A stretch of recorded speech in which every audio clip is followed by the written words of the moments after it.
Late one autumn night, reclusive architect Simon Dale is bludgeoned to death in his country house. Accused of his murder is his ex-wife, the Baroness de Stempel, Susan Wilberforce. She was always threatening him that she was going to get someone to kill him. The alleged motive involves Heath House, which Susan co-owns, but Simon still lives in. Yes, I did want him out of the house, it's quite true. But I didn't need to have to kill him for it. The case illuminates dark secrets and a web of deceit. Can Susan's testimony clear her name? In the case of the murder in the mansion.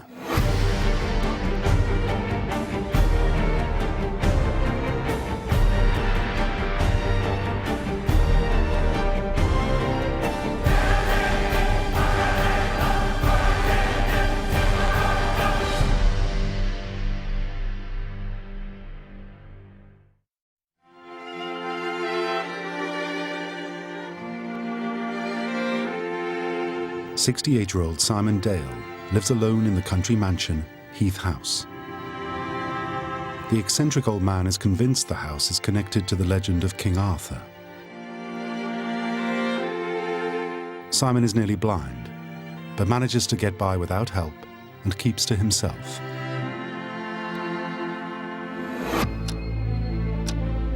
Then, on September the 11th, 1987, he is murdered. This man in his 60s, living in rather odd circumstances but doing no one any harm, opened his door on a Friday night in the middle of Shropshire and was subjected to the most brutal, violent attack, whose design really can only have been to kill him or do him very, very serious injury.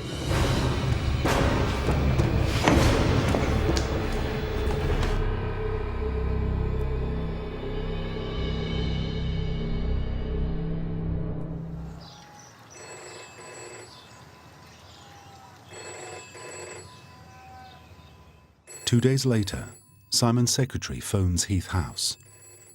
When he doesn't answer, she drives over to check on him and finds Simon's lifeless body on the kitchen floor.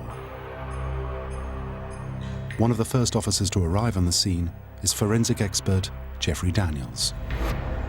It was in the east wing kitchen porch that there was the first indication of violent activity.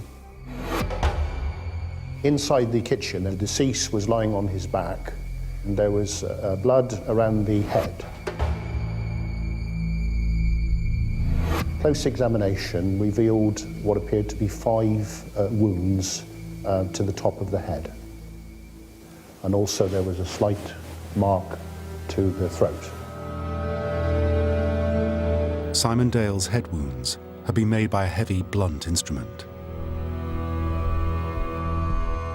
But the police also noticed that the kitchen table has been moved. The deceased had struck his throat whilst falling forward on the edge of the table, resulted in a broken thyroid and hyoid bone, and so he would have choked on his own blood. Simon Dale's death horrifies the local community. We heard that he'd fought bitterly, this person who killed him, and I thought, fancy fighting a blind man to kill him, you must be pretty horrible. At first, police are puzzled by the crime. There was no ordinary, inverted commas, criminal motive. There was no theft, there was no burglary from within the house. But it doesn't take long for the investigation to point directly at Simon's ex-wife. Susan Wilberforce has remarried and has gained the title of Baroness de Stempel.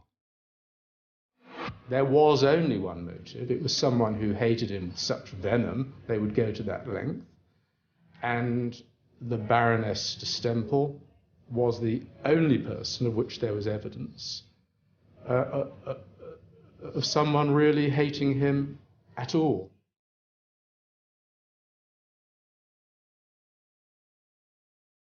The acrimony between Susan Wilberforce and Simon Dale revolved around Heath House, the Queen Anne mansion they had bought a couple of years after they married, with Susan's money. Susan is impeccably aristocratic. She is descended from Sir William Wilberforce, famous in Britain as the man who abolished slavery. But despite Susan's breeding, she has no real money. All of Susan's assets are tied up in Heath House, and 12 years after she divorced Simon, he still refused to move out. The battlefield was Heath House. She appeared to become obsessed with getting it off him, getting it onto the market, and getting her half share of the value. With Simon dead, the house is now solely owned by Susan. But did she kill him to get it?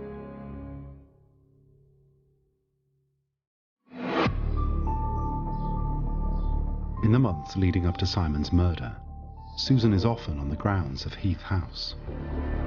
She is renovating the exterior because she wants to sell it. But Simon won't let her over the threshold and has even put locks on the windows. One day when I went, she'd been there with some of her children on the higher windows with ladders and things, trying to get these locks undone. He was quite worried. Simon is convinced Susan has managed to break in. She and her children got in and took furniture, according to Simon. It really was, to all intents and purposes, been pretty well cleared. Susan claims 3/4 of the furniture was hers anyway. But it's alleged that some of Susan's other behaviour is more threatening. We find Simon sometimes almost frightened, because he was blind, living alone, and he'd say, she's been here and she's going to have me killed and things, and we'd say, oh, nonsense, you can't do that in these days. Well, he said once to us, she says she can drop on 2 people in Leinster who would do it for 1,000. And I remember him saying that, and he was beginning to get a bit alarmed. Susan is reported as being hostile to Simon's friends who visit the house. It's why she is so clearly remembered by 2 people who called to see him the night he died. When they arrived on the Friday, there was some confrontation with the Baroness. So she was clearly there when they arrived. Simon's visitors tell police that Susan Wilberforce was still on the property when they left at 8:30 p.m. Within 12 hours of the discovery of Simon Dale's body, police are at Susan Wilberforce's door. The discovery of the body on the Sunday afternoon led to the police attending late at night on the Sunday, after midnight, to go and tell her and get some account from her. She was up, she was clothed, they banged on the door, she didn't answer immediately, and they told her relatively quickly that they'd come to announce that Simon had been found dead, and she never asked how, when, where, or why. Nil response, no questions. And she said to the police, has he burned the house down? When he was attacked the previous Friday night, Simon had been cooking his dinner. By the time his body was found, the kitchen is boiling hot because the oven and hob have been on constantly for 2 days. Susan Wilberforce's behaviour makes police instantly suspicious of her. And during their search for the murder weapon, they uncover another link to the Baroness de Stempel. On the back of a door in the cottage within the grounds of Heath House, a jemmy, which is also referred to as a case opener, was found, and there was some reference by a witness or witnesses that she would often carry this jemmy for the purposes of gardening. The jemmy is a possible match to the wounds on Simon Dale's head. It's sent off to the forensics lab for testing. After we'd done as much as we could, the cleaner was allowed to examine the premises, and she thought that one of the pokers may have been missing from the main hall. The missing fire poker is another contender for the murder weapon. After an extensive search, police are amazed when it turns up in the back of Susan Wilberforce's car. Susan claims she borrowed the poker to clean her chimney. The mounting evidence against her does nothing to soften Susan's attitude. Her conduct in interview by the police was strange in the extreme. She viewed them with disdain as people who were intruding into her affairs and her life, and to whom she was hostile. Police search Susan's house. To their frustration, they don't find anything that connects her to Simon Dale's murder. But they do find something highly suspicious.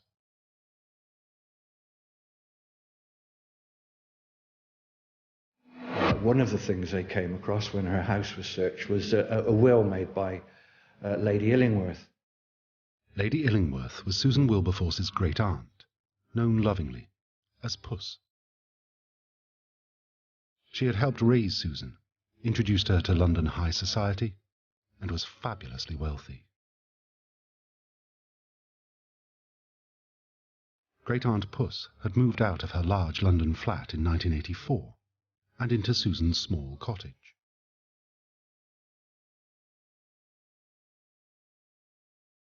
The officer who was in charge of the murder investigation made further inquiries, found that Lady Illingworth, who had obviously at some time in her life been a very, very wealthy woman, had in fact died as a pauper in a council old people's home in Hereford.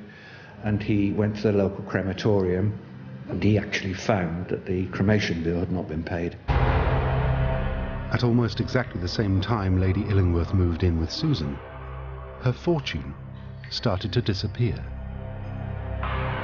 The murder team working the case of Simon Dale now calls in the fraud squad. During the investigation, we came across numerous documents, in excess of 60, bearing Lady Illingworth's signature. Those documents were sent to the Forensic Science Laboratory, and all of them came back saying that they were forgeries. Susan and two of her children by Simon Dale, 25-year-old Sophia and 26-year-old Marcus, are implicated in the fraud. Also accused is Susan's second husband, the Baron de Stempel. Each of them had received thousands of pounds deposited in newly opened bank accounts. And Sophia, who has been working as a nanny, has managed to buy a second house in Spain. There were a number of sales of jewellery, furniture, of paintings. There were a number of bank accounts that had been opened and drained. Premium bonds had been cashed, savings certificates had been cashed. My estimate would be somewhere in the region of £1 million.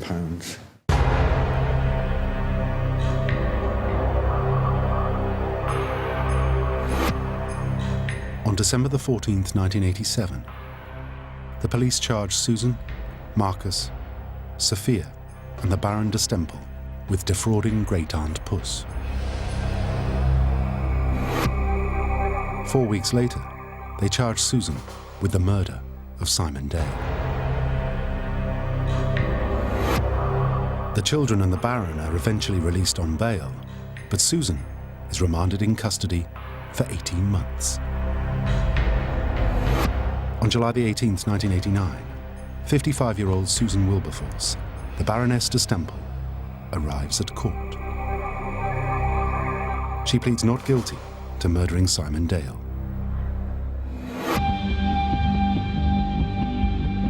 To make sure the jury are not prejudiced, they are not told about Susan's fraud charge. Even so, the prosecution believes they have enough evidence to convict her, although it's all circumstantial. circumstantial evidence can be the most damning of evidence. And many murders, I suspect the majority of murders, are not committed in front of eyewitnesses. So many murder trials will depend upon circumstantial evidence. Everything hinges on Susan's ability to explain the damning circumstances when she takes the stand on day 9 of the trial. She was cross-examined by Anthony Palmer, who was probably the best cross-examiner of his day nationally, a quite outstanding barrister. And I think even he would say to you that she matched him. Anthony Palmer launches into an aggressive cross-examination. He runs through all of the circumstantial evidence which the prosecution claims points to Susan. At the top of the list, she was the only person who had an identifiable motive. And it was a powerful motive. It was a motive that was born of years of wrangling over this property, to the point where it was all that really mattered to her. But Susan Wilberforce denies having a motive. Her defence submits evidence that the courts were considering an application to eject Simon Dale from Heath House lawfully. She claims she had no reason to kill him. Number 2 was the lack of any other sign of a crime. There was no theft, there was no burglary from within the house. He had money in his wallet, in his pocket. Susan Wilberforce's defence team argues that just because nothing was stolen from the house does not prove Susan murdered Simon Dale.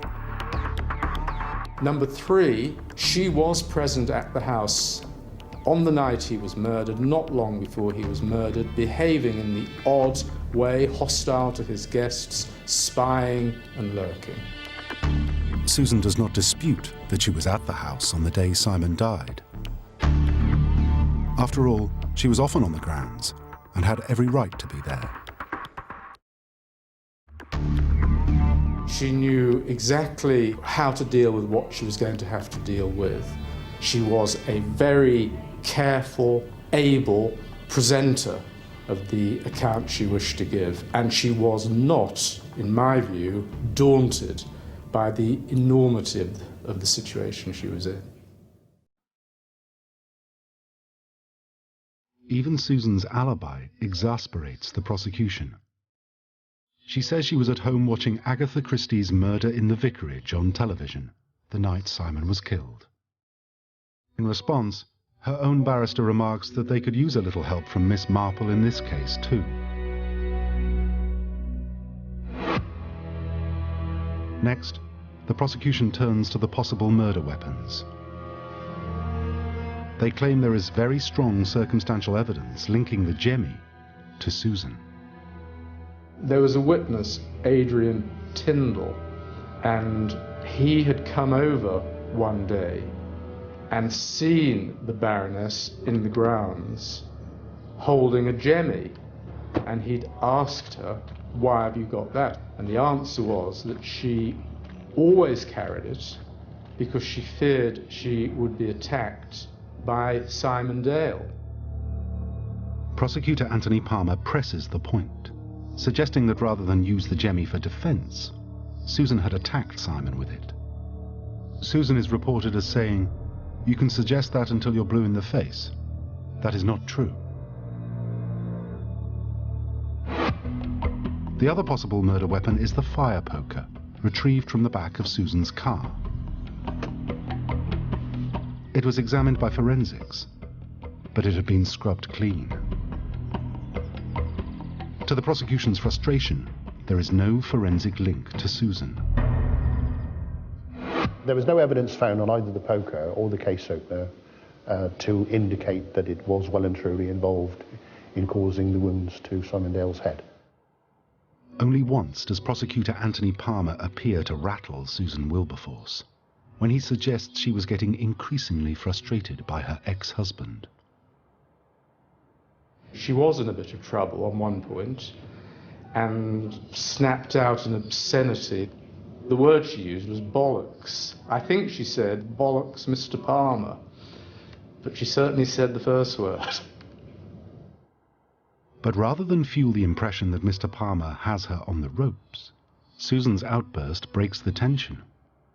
The public gallery almost cheered. I have to say that I don't think she was ever rattled. She was as calm and controlled from beginning to end at all stages. On August the 1st, 1989, the jury retires to deliberate. It takes just under 4 hours to return a verdict that declares Susan Wilberforce not guilty of murdering Simon Dale.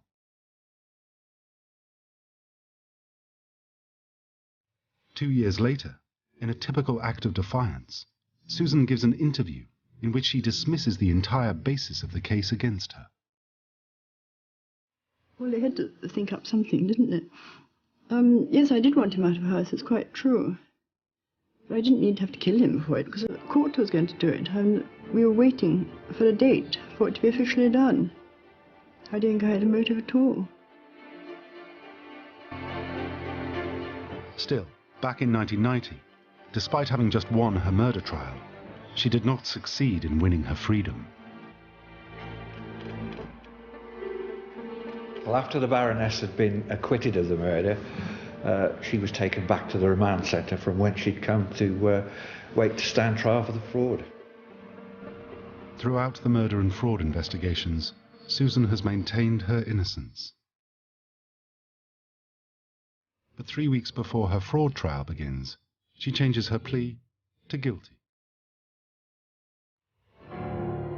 I think she must have been advised by her legal advisors that the evidence was completely overwhelming. In the same interview 2 years later, Susan is asked if she pleaded guilty because she knew the evidence was stacked against her. I don't think so at all. I think it's a lot of nonsense. Because you quite obviously forged her signature on a will, as well as many other documents. Well, that is a result of plea bargaining when I was under very great pressure, and I just, in a weak moment, gave in and agreed to plead guilty. But it doesn't mean say I've done it. Just because you plead guilty, it doesn't mean say you've done it. On the 19th of February 1990, Susan Wilberforce's children Marcus and Sophia arrive at court. Unlike their mother, they are pleading not guilty. They maintain they were unwitting accomplices in defrauding their elderly relative, Lady Illingworth. Susan's second husband, the Baron, also protests his innocence. He claims he was merely a porter for Lady Illingworth's belongings.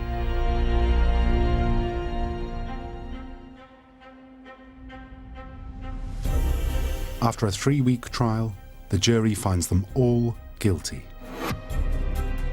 Marcus was sentenced first, and yes, he did collapse on the floor and had to be picked up and helped out of the court. Marcus falls to the ground less than 2 meters from his mother. Susan didn't respond to it at all. If she did flick her eyes down, I was actually in court at the time and watched her. She didn't move her head towards where Marcus had fallen. She just looked straight ahead of her. Nor does Susan Wilberforce react when the remaining sentences are handed down. The Baroness got 7 years. The Baron got 4 years. Sophia, 30 months. And Marcus, 18 months. Susan Wilberforce never moved back into Heath House. The home she bought with Simon Dale when they were first married sold in 1993 for just over £250,000. But Susan didn't receive any of the money. It was swallowed by a long-running legal battle instigated by Lady Illingworth's estate to try to reclaim the old lady's fortune which Susan stole. No one has ever been convicted of the murder of Simon Dale. The case remains open today.